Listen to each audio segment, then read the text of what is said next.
Thank you. I just had a very good conversation with the commissioner of Big Ten football, Kevin Warren, and I think it was very productive about getting Big Ten playing again and immediately, and let's see what happens. He's a great guy. It's a great conference, tremendous teams, and we're pushing very hard. I think the biggest headwind we have is that you have Democrats that don't want to see it happen, but I think they want to play, and the fans want to see it, and the players have a lot at stake, including possibly playing in the NFL. You have a lot of great players in that conference. So we had a very good conversation, very productive, and maybe we'll be very nicely surprised. They had it closed up, and I think they'd like to see it open, along with a lot of other football that's being played right now. So thank you very much, and thank you to Kevin. Mr. President, can you tell us the family of Jacob Blake or anyone? Say it? Will you be meeting with the family of Jacob Blake? I don't know yet. We'll see. We'll be making that determination. I don't know yet. Mr. President, can you tell us more about this plot that you were referring to on Fox News last night? Which?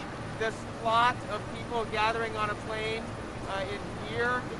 Yeah, I could tell you that I could probably refer you to the person, and they could do it. I'd like to ask that person if it was okay, but a person was on a plane, said that there were about 6 people like that person, more or less, and what happened is the entire plane filled up with the looters, the anarchists, the rioters, people that obviously were looking for trouble, and the person felt very uncomfortable on the plane. This would be a person you know, so I will see whether or not I can get that person. I'll let them know, and I'll see whether or not I can get that person to speak to you. But this was a first-hand account of a plane going from Washington to wherever, and I'll see if I can get that information for you. Maybe they'll speak to you, maybe they won't. So are you concerned at all by the armed citizens on the streets? Are they a worry, or are they to be applauded? I think a lot of people are looking at what's happening to these Democrat-run cities, and they're disgusted. They see what's going on, and they can't believe this is taking place in our country. I can't believe it either.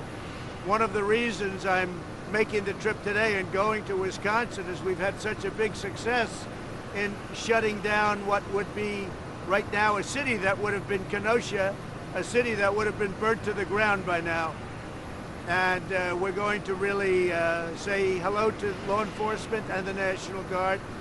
And it all stopped immediately upon the National Guard's arrival.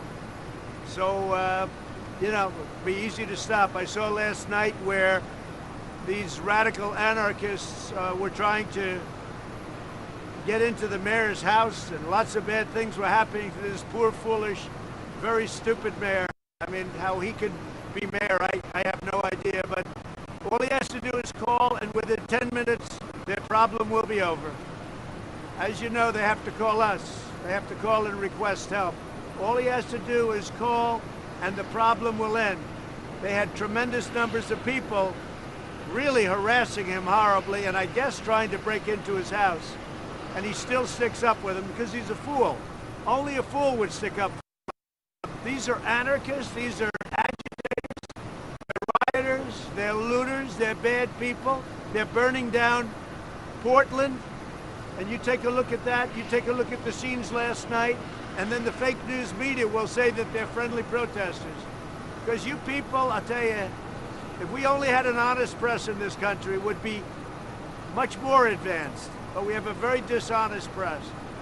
Yes, Mr. President, can you speak at all? You've spoken a lot about the anarchy that you're referring to. What about racial divisions? Would you like to bridge some of those gaps? And do you think that anything that you're saying is helping with that? I think it's helping because I'm about law and order. And if you look at the black community, they want the police to help them stop crime. The Hispanic community, they want police. 82%, 84%, numbers that you haven't even seen. They don't want crime. They don't want to be mugged. They don't want to have any problems. And it's just a shame. And as far as the previous administration, take a look at Baltimore, what happened? Was it Freddie Gray? Take a look at Baltimore. Take a look at St. Louis. Take a look at Ferguson. Take a look at what happened. What they had was, it put what we're doing, it put them to shame. It put it to shame. Take a look at those places. And you always had Portland. Portland's been like this. I read an article today, for 50 years this has been going on. I'd like to stop it, and we could stop it quickly. All they have to do is say, okay, President, now we're ready. Now we're ready. When I watched that scene last night with all of those really horrible people outside of the mayor's house, I also saw the way they shot